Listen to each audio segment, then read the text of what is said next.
Saya melihat banyak orang belajar dari Timur Tengah, itu 10 tahun.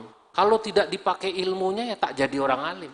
Wong di Mekah 10 tahun, di Mesir 10 tahun, begitu pulang ke Lombok, bukan ngajar, bukan travel umroh.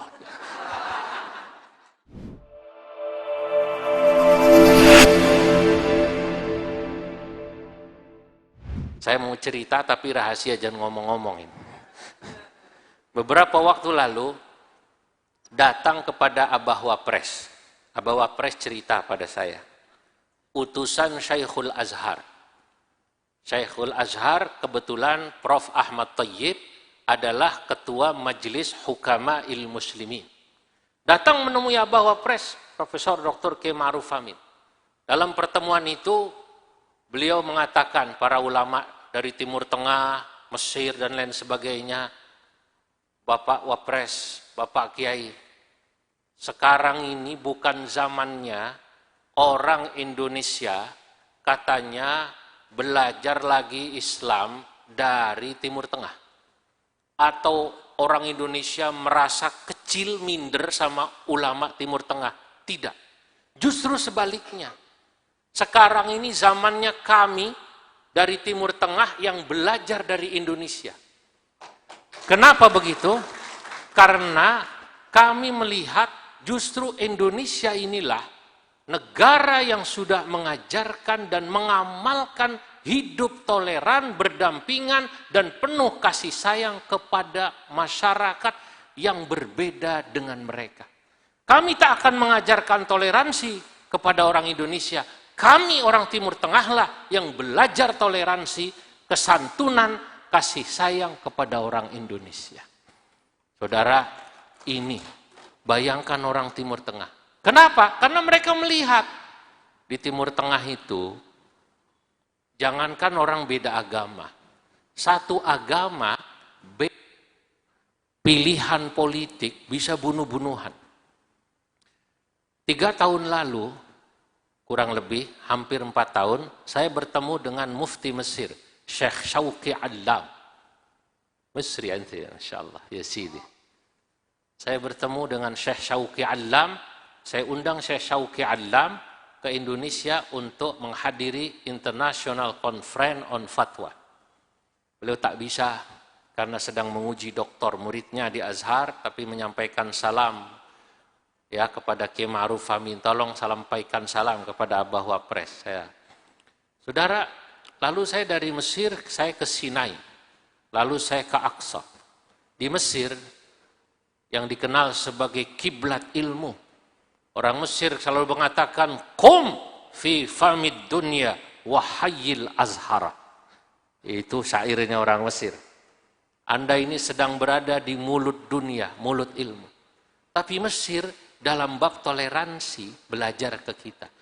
Ngaji tafsir boleh jadi orang Indonesia belajar tafsir ke Mesir. Belajar fikih boleh jadi orang Indonesia belajar ke ulama Mesir. Tapi belajar tentang toleransi atau tentang toleransi, kata mereka ulama Mesir, kami orang Mesir yang harus belajar toleransi, kesantunan, kasih sayang dengan Indonesia. Dan Indonesia itu kalau bicara Indonesia, umat Islam Indonesia, maka harus kita garis bawahi, Indonesia itu Muslim jumlahnya 240 juta.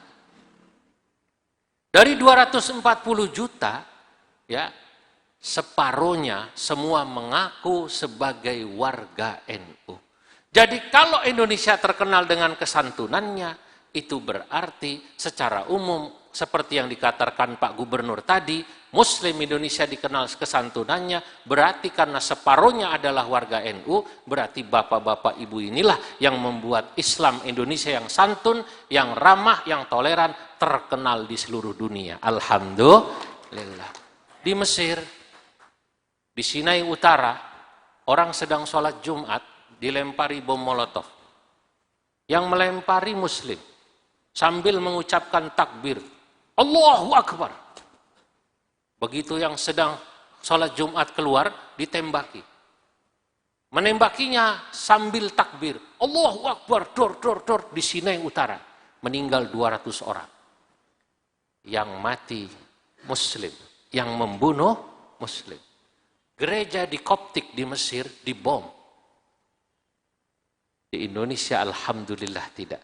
Pernah ada masuk paham-paham semacam ini, tapi tertolak karena mayoritas penduduk Indonesia berpegangan pada ajaran Islam Ahlus Sunnah wal Jamaah yang moderat, yakni Islam Ahlus Sunnah wal Jamaah An-Nahdiyah ala Nahdlatul Ulama. Ini Pak. Indonesia tidak, NU tak akan pernah mengajarkan gitu. Maka kata saya tadi, pada saat saya ke Syekhona Khalil, saya membuat syair di sana. Salah satu bait syairnya saya katakan, wa innama alimun madama fi khidmatin linahdhatil ulama fasalimun dinuhu.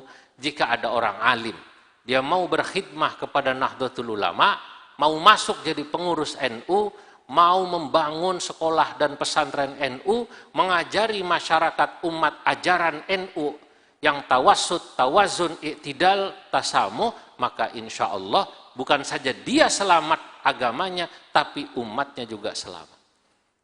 Nah, saudara-saudara, ini diakui. Makanya saya ingin katakan sebagai pengurus NU harus bangga. Alhamdulillah, saya bangga jadi pengurus NU, Pak. Bangga saya. Saya ini bersyukur bisa keliling Indonesia karena jadi pengurus NU. Keliling dunia saya karena pengurus NU. Ya modalnya ya begini nih.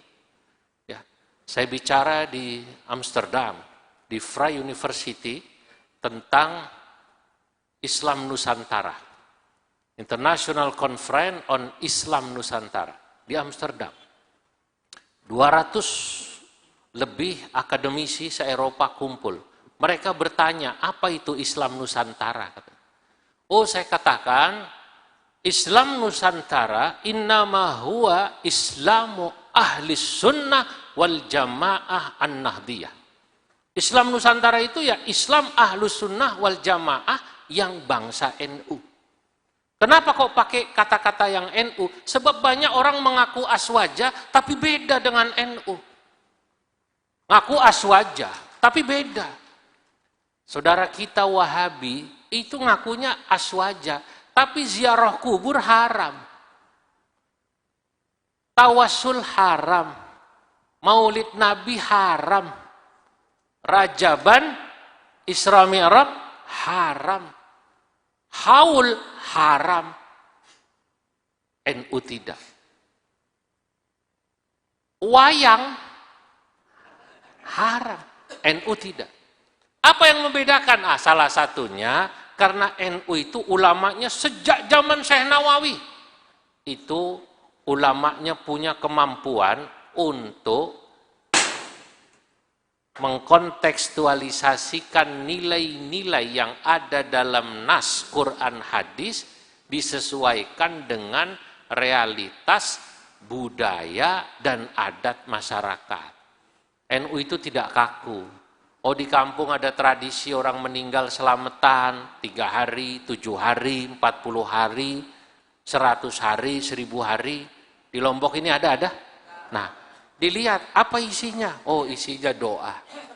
Kata ulama, yang penting untuk makanannya jangan menggunakan hartanya anak yatim.